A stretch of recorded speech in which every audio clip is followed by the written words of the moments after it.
안녕하세요. 오늘의 색입니다. 오늘은 아크릴로 클로드 모네의 수련을 그려볼 건데요.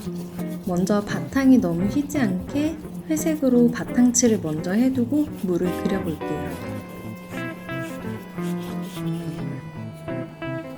모네가 수련을 그린 곳은 프랑스 파리 근교 도시인 지베르니입니다. 모네는 지베르니의 저택에 살며 풍요롭게 말년을 보낸 것으로 익히 잘 알려져 있습니다. 그러나 작품 판매만으로 연못이 딸린 대저택에 살며 수련 연작과 같은 작품을 그린 것은 아니었습니다. 1891년 모네는 약 10만 프랑짜리 복권에 당첨돼서 부모로부터 경제적으로 독립하게 됩니다. 경제적으로 여유가 생기면서 이후 모네는 더 많은 대작을 여유롭게 남길 수 있게 되었습니다. 모네는 복권이 당첨되면서 새들어 살던 지베르니 집 근처에 7,500평 정도의 초원지를 사서 작은 수로를 만들고 물의 정원으로 개조했습니다. 모네는 작품만 무성했던 과수원을 역사적인 정원으로 만들어냈습니다. 그리고 이 정원을 자신의 그림처럼 구성했습니다. 질서를 부여하고 꽃들이 있어야 할 장소를 직접 정했습니다. 거대한 정원 모든 곳이 그의 그림을 위한 것들이었습니다.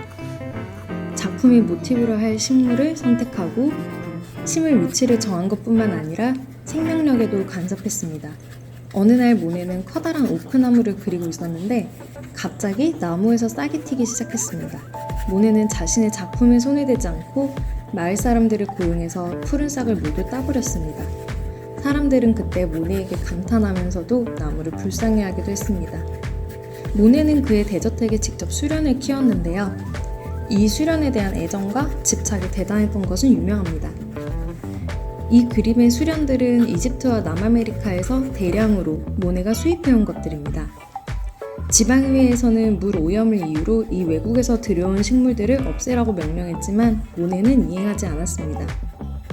사실 모네의 정원의 식물들은 대부분 수입된 식물들이었고 그 외의 것들도 프랑스에서 재배된 지 얼마 안 되는 것들이라 인근 주민들은 이국적이고 낯선 식물들에 대해서 많이 불안해했다고들 합니다. 하지만 모네는 수련을 없애기는커녕 6명의 정원사를 고용해 각자 정원을 관리하도록 했습니다. 한 정원사는 매일 아침 연못에 배를 타고 노를 저어간 후 수련을 깨끗하게 닦는 임무를 맡았습니다. 그렇게 수련이 깨끗해지면 모네는 수련을 그리기 시작했습니다. 정원은 모네의 일부였고 그는 여행을 떠나면 언제나 집으로 편지를 보내 꽃에 안부를 묻곤 했습니다. 모네가 60대 후반이던 1908년경 시력에 문제가 생기기 시작했습니다. 1912년쯤에 백내장 진단을 받고 1922년엔 시력을 거의 완전히 상실하게 되었습니다. 백내장 수술이 위험했기 때문에 모네는 수술을 1년이나 연기했고 그 뒤 2차례 백내장 수술을 받은 뒤 시력을 아주 조금 회복했지만 색상 왜곡이 있었다고 합니다. 모네는 팔레트에 있는 물감의 위치를 외워서 그림을 계속 그렸습니다. 비평가들은 그의 흐릿한 그림을 보고 인상주의 스타일은 예술적 탁월함이 아니라 시력이 떨어지기 때문이라는 조롱을 하기도 했지만 오늘날 우리는 인상파 작가들의 그림이 왜 그렇게 가혹한 평을 받고 외면당했는지 이해하기 어렵습니다. 당시 그들의 자유로운 붓터치와 점묘법은 스케치에서는 허용이 되지만 그런 것들은 완성작에서는 드러나서는 안 되는 것들이었습니다. 그렇게 제작한 스케치를 단순히 크게 그렸다는 이유만으로 작품이라고 말하는 것은 당시엔 매우 예외적인 일이었기 때문입니다.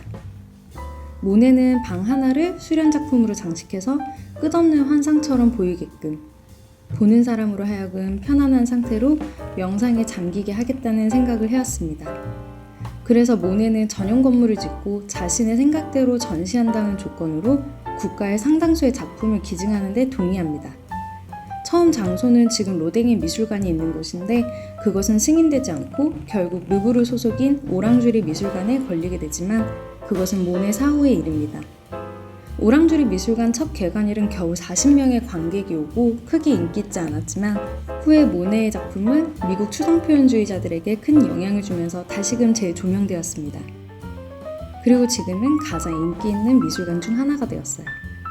인상파 작가들의 그림이 현재까지도 많은 사랑을 받는 이유 중에 하나는 똑같이 사진처럼 그린 것보다는 작가의 주관과 시선을 그대로 담은 것들이기 때문입니다. 찰나에 지나가는 자연의 빛을 그대로 담아 빛을 더 빛나게, 공기의 습도와 물의 반짝임, 그림자의 시원함이 그대로 느껴집니다. 그들의 그림을 보고 다시 바라본 바깥 풍경은 왠지 조금 달라 보입니다. 오늘 모네의 수련은 여기까지입니다. 제가 좋아하는 모네의 한마디를 마지막으로 영상을 마무리하겠습니다. 나는 장님으로 태어났다가 어느 날 갑자기 볼 수 있게 되어 눈앞의 사물이 무엇인지 모르는 상태에서 그림을 그린다는 상상을 하고 난다. 대상에 다가가는 최초의 선명한 시선이야말로 상상이나 편견으로 훼손되지 않은 가장 정직한 시선이라고 믿는다.